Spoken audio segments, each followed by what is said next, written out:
Hi hello everyone. இந்த காணொலி கொஞ்சம் டிஃப்ரெண்ட்டாக இருக்க போகுது. ஏன்னா டிஃபென்ஸ் நியூஸோ வார் அப்டேட்டோ இல்லை வெப்பன் சிஸ்டமே நாம் இன்னைக்கு பார்க்க போகிறது இல்லை.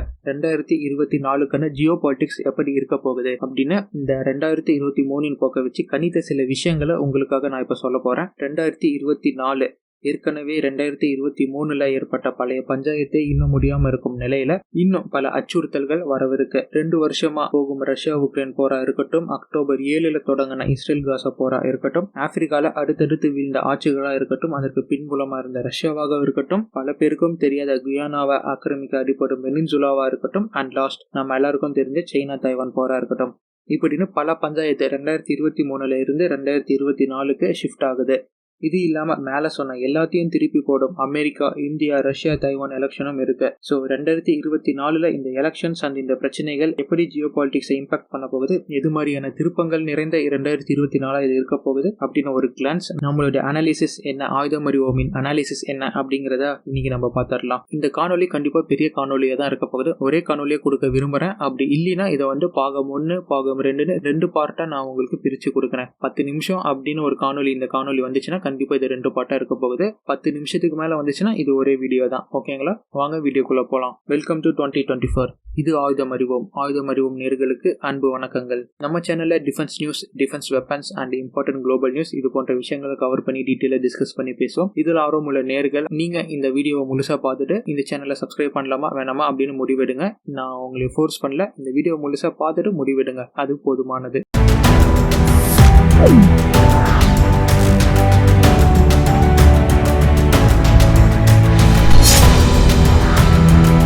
ஃபர்ஸ்ட் இதுல நம்ம எலெக்ஷனை பார்த்துடலாம். 2024 அப்படிங்கிறது எலெக்ஷனுங்கிற பக்கத்துல தவிர்க்க முடியாத ஒரு பேஜா இருக்க போகுது. ஏன்னா 50 நாடுகள் மற்றும் ரீஜனல் பாடிஸ் இந்த வருஷத்துல எலெக்ஷனை சந்திக்க காத்திருக்கு. First challenge, democracy under attack. மக்களாகிய நாம எது மாதிரியான மனநிலையை வெளிப்படுத்த போறோமோ அதை அடிப்படையா வச்சுதான் 2024க்கான ஜியோ பாலிட்டிக்ஸ் மாற இருக்கு ஃப்ரெண்ட்ஸ். ஃபர்ஸ்ட் அண்ட் ஃபார்மோஸ்டா அமெரிக்கா பிரசிடென்ட் எலெக்ஷன் தான் இருக்கு. ஜோ பைடன் ஆட்சிக்கு வந்த பிறகுதான் ரஷ்யா உக்ரைன் போர் தொடங்கியது, இஸ்ரேல் ஹமாஸ் போர் தொடங்கியது, சைனாவின் கை ஓங்கியது, நியூ மல்டிபோலார் வேர்ல்டு அப்படிங்கிறதுக்கான அடித்தளம் அமைக்கப்பட்டது, தைவான் ப்ராப்ளமும் நல்லா சூடேறியது. உக்ரைனால அளவுக்கு மீறி அமெரிக்க மக்களின் டாக்ஸ்கள் உக்ரைனுக்கு செலவு செய்யப்படுகிறது. டாலரின் வேல்யூ குறைந்தது மட்டும் அல்லாம இன்ஃபிளேஷனும் ஒரு பக்கமா இருக்கு. இதெல்லாம் அமெரிக்க மக்கள் மனதில் பைடனுக்கு எதிரான எதிர்ப்பலையை உருவாக்கியிருக்கு. அண்ட் அமெரிக்காவின் டாமினன்சி உலக நாடுகள் மத்தியில குறைஞ்சிக்கிட்டு வருது. இதையும் நல்லா அமெரிக்க மக்கள் உணர்ந்திருக்காங்க. இது எதிர்கட்சிக்கும் சரி ட்ரம்ப்புக்கும் சரி செம்மையான அட்வான்டேஜ் இந்த எலெக்ஷன்ல இருக்கு. ப்ராபபிலி ட்ரம்பின் கட்சியே அமெரிக்கால அடுத்த ஆட்சி அமைக்க பெரிய வாய்ப்பு இருக்கு. அண்ட் அமெரிக்கால ஆட்சி மாற்றம் வரும் வேலையில 2 வருஷமா நடக்கும் ரஷ்யா உக்ரைன் போர் ஒரு முடிவுக்கு போகும். ஏன்னா ட்ரம்பே சொல்லியிருக்கிறாரு, சப்போஸ் நான் அடுத்த ஆட்சிக்கு வந்தேன்னா ஃபர்ஸ்ட் கையெழுத்து இந்த ரஷ்யா உக்ரைன் போரை முடிக்கிறதுக்கான கையெழுத்தா தான் இருக்கும் அப்படின்னு ட்ரம்ப் சொன்னாரு. இது வெறும் ட்ரம்ப் மட்டும் பண்ண மாட்டாரு, பைடனை தவிர வேற யார் வந்தாலும் ஃபர்ஸ்ட் அண்ட் ஃபார்மோஸ்டா இதுதான் பண்ண போறாங்க. ஏன் அப்படின்னா ரஷ்யாவை உக்ரைனை வச்சு அழிக்கலான்னு பிளான் போட்ட அமெரிக்காவுக்கு ரஷ்யா இப்ப ஆப்படிச்சு உக்ரைனை வச்சு அமெரிக்காவை ரஷ்யா அழிச்சுக்கிட்டு வருது. இதனால அமெரிக்காவை தொடர்ந்து அமெரிக்காவின் செல்ல பிள்ளையான யூகே, இயூவும் ரஷ்யன் அண்ட் இன்ஃபிளேஷன்ல சிக்கிட்டு இருக்கு. பட் ரஷ்யா தன்னோட எக்கனாமியா ஓரளவுக்கு ஸ்டெபிலைஸ் பண்ணி வந்துருச்சு ஃப்ரெண்ட்ஸ். மிடில் ஈஸ்ட் அப்படின்னு எடுத்துக்கிட்டா அமெரிக்கா தன்னுடைய டாமினன்சியை, அதிகாரத்தை அங்க ஃபுல்லா இழந்திருக்கு அப்படின்னே சொல்லலாம். இதற்கான முக்கிய காரணமா பார்க்கப்படுவது அமெரிக்கா சவுதி இடையே ஏற்பட்ட விரிசல் தான். அண்ட் அந்த கேப்பை ஃபில் பண்ண சைனா, ரஷ்யா போன்றவங்க இப்ப மிடில் ஈஸ்ட்ல ஆதிக்கம் காட்ட தொடங்கி இருக்கிறாங்க. இங்கே அமெரிக்கால ஆட்சி மாற்றம் வரும் பட்சத்துல அது அமெரிக்கா அரபுலக உலகிலும் ரிஃப்ளெக்ட் ஆகும், பரபரப்பை தணிக்கக்கூடிய ஒரு உறவா மாறும். நெக்ஸ்ட் ஃபார்மோஸ்டா நம்ம பார்க்க வேண்டியது தைவான் தான். ஏன்னா பைடன் அட்மினிஸ்ட்ரேஷன் ஒரு உறுதியை தைவானுக்கு தந்திருக்கிறாங்க. சப்போஸ் தைவானை இன்வைட் பண்ணணும்னு சைனா ரெடி ஆனாவோ, சைனா அட்டாக் பண்ணாலோ தைவானுக்கு ஆதரவா அமெரிக்கா களத்துல குதிக்கும். அமெரிக்கா சொன்னது, சைனா நீ தைவானை தொட்டா கெட்ட அப்படிங்கிற டைலாக் தான் அமெரிக்கா சொல்லிட்டு இருக்கு. இதனால சைனாக்கும் அமெரிக்காவுக்கும் 2 வருஷமா பனிப்போர் போகிட்டே இருக்கு. அண்ட் பைடன் அட்மினிஸ்ட்ரேஷனின் ஆதரவால் தான் தைவானின் ரூலிங் பார்ட்டி ஆன டிபிபி சைனாவை முழுசா வலுவா எதிர்த்து நிக்குது. அண்ட் அமெரிக்காவின் எலெக்ஷன் ரிசல்ட் இந்த சைனா தைவானின் பிரச்சனையை அப்படியே திருப்பி போடக்கூடிய ஒரு சக்தியாகவும் இருக்கு. இது இல்லாம பேக் ஸ்கிரீன்ல இந்த அமெரிக்காவின் எலெக்ஷன் அமெரிக்கன் எக்கனாமி, டாலர் டீடாலரைசேஷன் அப்படிங்கிறதையும் கொஞ்சம் ஆட்டக்கூடிய ஒன்று தான். சரிங்களா? அதையும் நம்ம மறக்க கூடாது. எக்கனாமி நம்ம பின்னாடி பேசலாம். இப்ப அமெரிக்க எலெக்ஷன் இந்த அளவுக்கு இம்பாக்ட் கிரியேட் பண்ணதுதான். இதுக்கு நெக்ஸ்ட் இருக்கிற எலெக்ஷன் கண்டிப்பா ஆஃப்கோர்ஸ் தைவான் எலெக்ஷன் தான். ஜனவரியில நடக்கும் தைவானின் எலெக்ஷன் தான் தைவானின் வருங்காலத்தை நிர்ணயிக்க போகுது அப்படின்னு சொன்னா நீங்க நம்புவீங்க? தெரியுங்களா? ஒரு யூஎஸ் இன்டெல் என்ன சொல்லுதுன்னா 2027 தைவான படையெடுக்க PLA ஆர்மி, அதாவது சீனாவின் பீப்புள் லிபரேஷன் ஆர்மி தயாரா இருக்கணும் அப்படின்னு சொல்லியிருப்பதா இப்ப யூஎஸ் கிட்ட ஒரு இன்டெலிஜென்ஸ் தகவல் இருக்கு. இப்ப இருக்கும் தைவான் அரசுக்கும் பைடன் அரசுக்கும் பயங்கர understanding and fully western side தான் இந்த DPP அந்த கட்சி. இவங்க கண்டிப்பா இருக்கிற வரைக்கும் தைவானை அவ்வளவு ஈஸியா சைனா கிட்ட விட்டு கொடுக்க மாட்டாங்க. அந்த அமெரிக்காவும் அது ரொம்ப விரும்பாது.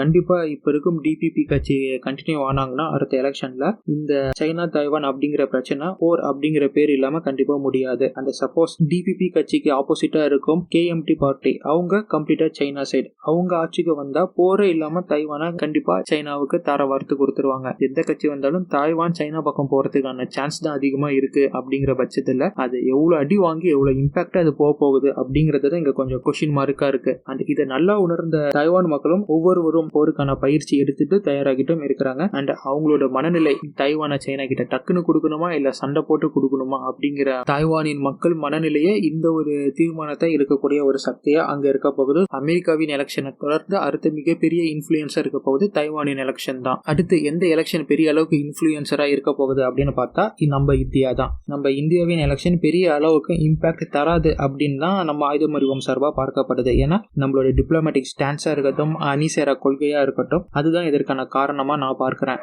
அண்ட் ப்ராபபிளி மீண்டும் யார் ஆட்சிக்கு வருவா அப்படின்னு உங்களுக்கு நல்லா தெரியும் ஃப்ரெண்ட்ஸ். சப்போஸ் இஃப் INDA கூட்டணி அவங்க வந்தாங்கன்னா ஜியோ பொலிட்டிக்கல்ல இந்தியா சார்பாக ஒரு சேஞ்ச், ஒரு மேஜர் இம்பாக்ட் ஏற்படும். அது என்னன்னா சைனாவுடன் இந்தியா கொஞ்சம் இணக்கமா செல்லும், நட்புறவு பாராட்டும். ஏன்னா ராகுல் சைனாவை பேக் பண்ணக்கூடியவர், அதனாலதான் நான் இந்த ஒரு சேஞ்ச் சொல்றேன். இந்தியா கூட்டணி வின் பண்ணாங்கன்னா நம்ம ஒரு சேஞ்ச் நம்ம இந்தியா சைட்ல இருந்து எதிர்பார்க்கலாம். அண்ட் அதுவும் இல்லாம இப்ப எக்ஸிஸ்டிங் பார்ட்டியே கண்டினியூ ஆனாங்க அப்படிங்கிற பட்சத்துல நமக்கு மோதல் தான் ஏற்படும். இந்தியா சைனா இடையே இருக்கிற மோதல் போக்கு கண்டிப்பா போகும். அண்ட் அதுவும் இல்லாம பாகிஸ்தான் கூட ஆர்டிகிள் 370 அது இன்னும் கொஞ்சம் சூடு பிடிச்சு போகும். ஸோ இவ்வளவுதான் இந்தியாவுடைய இம்பாக்ட், இவ்வளவுதான் இருக்கும். Suppose party ruling party change ஆகுற பட்ஜெட்ல ஒரு நல்ல இம்பாக்ட் நம்ம எதிர்பார்க்கலாம். இதை தொடர்ந்து நம்ம அடுத்த எந்த எலெக்ஷன் இம்பாக்ட் ஆகும் அப்படின்னு பார்த்தோம்னா இந்தியாவை வந்தா பாகிஸ்தான் தான். பாகிஸ்தான்ல எப்படி எலெக்ஷன் யார் ஜெயிச்சாலும் அது கண்டிப்பா நம்மளே பாதிக்க போறது. நம்மளே வச்சுதான் அவங்க பிரச்சாரமே பண்ணுவாங்க. சொல்ல போனா அவங்க அரசியலே நம்மளே வச்சுதான் இருக்கு. ஸோ அவங்க எது பண்ணாலும் அது நம்ம இம்பாக்ட் பண்ணக்கூடியது தான். நம்மளை இம்பாக்ட் பண்ணா அது அப்கோர்ஸ் எங்க போய் முடியும் அப்படின்னு உங்களுக்கே தெரியும். ஸோ அடுத்த எலெக்ஷன் பாகிஸ்தான் எலெக்ஷன் தான். அண்ட் இதை தொடர்ந்து சர்ப்ரைசிங்கா ஒரு எலெக்ஷன் நமக்கு வந்திருக்குன்னா அது இந்தோனேஷியாவின் எலெக்ஷனை தான் பார்க்கணும். ஏன் இந்தோனேஷியா எலெக்ஷன் அந்த அளவுக்கு இம்பாக்ட் கொடுக்குதான்னு பார்த்தா அதோடைய இம்பாக்ட் நம்ம பார்க்க கூடாது. எலெக்ஷனுடைய முக்கியத்துவம், டெமோக்ரஸி, ஜனநாயகத்தின் இம்பாக்டை தான் நம்ம பார்க்கணும். 2014 தான் கடைசியா இந்தோனேஷியால எலெக்ஷன் ஏற்பட்டது. அந்த எலெக்ஷன்ல ஜெயிச்சவர் தான் ஜோக் விடோடோ அப்படிங்கிறவர். இவர் தான் இந்தோனேஷியாவை ஆட்சி பண்ணிட்டு வந்தாரு 2014 இருந்து. இவருடைய ஆட்சி காலம் முடிகிற காரணத்தினால அங்க அந்த எலெக்ஷன்ல இருந்து அவர் விலகிக்கிறாரு. சவுத் ஈஸ்ட் ஏஷியால வளர்ந்து வரும் இந்தோனேஷியால ஜனநாயகத்தை ஞாபகப்படுத்தக்கூடிய ஒரு எலெக்ஷனா இப்ப இந்த எலெக்ஷன் இருக்கு. அந்த மக்கள் இந்த எலெக்ஷனை எப்படி எடுத்துப்பாங்க, பயன்படுத்திப்பாங்க அப்படின்னு தான் பார்க்கணும். ஏன்னா இந்த எலெக்ஷன் ப்ராபபிலி ஒரு குடும்ப ஆட்சியா அப்படின்னு தான் போகிட்டு இருக்கு. இது வரைக்கும் 2014 இருந்து ஒரு குடும்பம் தான் ஆட்சி பண்ணிட்டு இருக்கு. அண்ட் இப்போ வர எலெக்ஷன்ல கூட அந்த குடும்பத்து சார்பவும் ஆளுங்க நிக்கிறாங்க மறைமுகமா. அதாவது பினாமி மாதிரி இப்ப ஆட்சி செஞ்ச அந்த ஜோகோ அவருக்கு விசுவாசியா இருக்கிறவர் தான் மீண்டும் இப்ப பிரசிடென்ட் கேண்டிடேட்டாவும் இருக்கிறாரு. சோ இத மக்கள் எப்படி பயன்படுத்த போறாங்க அப்படிங்கறதும் இந்த டெமோக்ரஸி எலெக்ஷன்ல ஒரு பெரிய ட்விஸ்ட் அண்ட் டர்னா இருக்கும். இது இந்தோனேஷியாவை பொறுத்த வரைக்கும் முக்கியமான எலெக்ஷனை தவிர குளோபல் இம்பாக்ட்ல பெருசா ஏற்படுத்தது. பட் டெமோக்ரஸி அப்படிங்கிறதுல பார்த்தா இது ஒரு இம்பாக்ட்ஃபுல் எலெக்ஷன் தான். அண்ட் நெக்ஸ்ட் எலெக்ஷன் நம்ம ரஷ்யா எலெக்ஷனை பார்க்கணும் friends. Very very impactful election அது. ரஷ்யால நடக்க இருக்கும் எலெக்ஷன்ல யார் ஜெயிக்க போறாங்க, மீண்டும் புட்டின் வந்தா என்ன நடக்கும் அப்படிங்கிற விஷயத்தெல்லாம் நம்ம கணிக்க தேவையே இல்லை. ஏன்னா வார் அப்டேட் அப்படிங்கிறதுலேயே நம்ம நிறைய பேசிட்டோம். அண்ட் புட்டினும் பல வாட்டி இதையே சொல்லிட்டாரு. ஆட்சி மாற்றம் வந்தாலும் சரி வரலினாலும் சரி உக்ரைனுக்கு எதிரான special military operation, denazification and western supporters, NATO expansion இதை அழிக்கிற வரைக்கும் புட்டினின் ஸ்பெஷல் மிலிட்டரி ஆபரேஷன் தொடரும் அப்படின்னு புட்டினே சொல்லியிருக்காரு. ஸோ நாம பெருசா இதை பத்தி பேசணும் அப்படிங்கிற அவசியம் இல்லை. பட் இதோடைய இம்பாக்ட், புட்டின் மீண்டும் ஆட்சிக்கு வந்தாருன்னா அதோட இம்பாக்ட் பயங்கரமா இருக்கும் ஃப்ரெண்ட்ஸ். ஒரு பக்கமா உக்ரைனின் ஜெலன்ஸ்கி அவரு கண்டிப்பா புட்டின் வரக்கூடாது அப்படின்னு நினைச்சிட்டு இருப்பாரு. இன்னொரு பக்கமா மேற்குலக நாடுகள் கண்டிப்பா புட்டின் வரக்கூடாது, வேற யாராச்சும் வந்தா கூட பரவாயில்ல, புட்டின் நம்மளை நல்லா புரிஞ்சு வச்சிருக்கிற ஒரு ஆள். ஸோ கண்டிப்பா அவரு நமக்கு எதிராக வந்தாருன்னா அது மீண்டும் நமக்கு இன்னும் சிக்கலை பெருசுதான் படுத்தும் அப்படின்னு நினைப்பாங்க. ஒரு படி மேல போய் புட்டினை கொள்றதுக்கான முயற்சிகள் கூட இந்த 2024 ஏற்பட பெரிய வாய்ப்பு இருக்கு ஃப்ரெண்ட்ஸ்.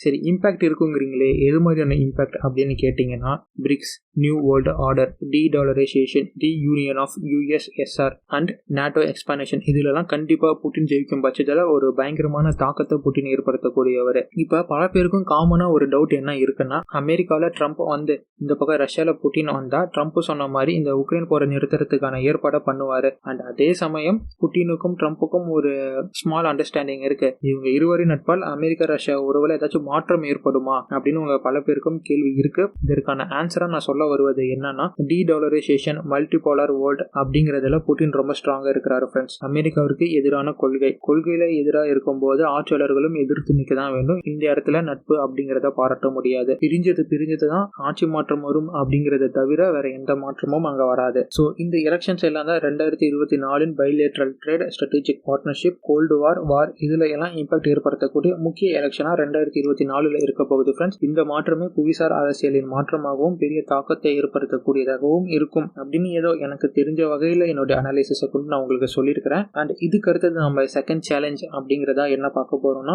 பிரிக்ஸ் தான். 2024 அமெரிக்காவுக்கு மிகப்பெரிய சேலஞ்சா, அமெரிக்காவுக்கு ஒரு மிகப்பெரிய தொல்லையா இருக்க போகுது இந்த பிரிக்ஸ் கூட்டம் தான். இந்த பிரிக்ஸ் வளர்ச்சியை எதிர்த்து எப்படி அமெரிக்கா தன்னோட வேர்ல்டு ஆர்டரை நிலை கொண்டு போறாங்களோ அதை பொறுத்துதான் அமெரிக்காவின் dominancy and America supreme power, America the leader அப்படிங்கிற பேர் அவங்க தக்க வச்சுக்க முடியும்.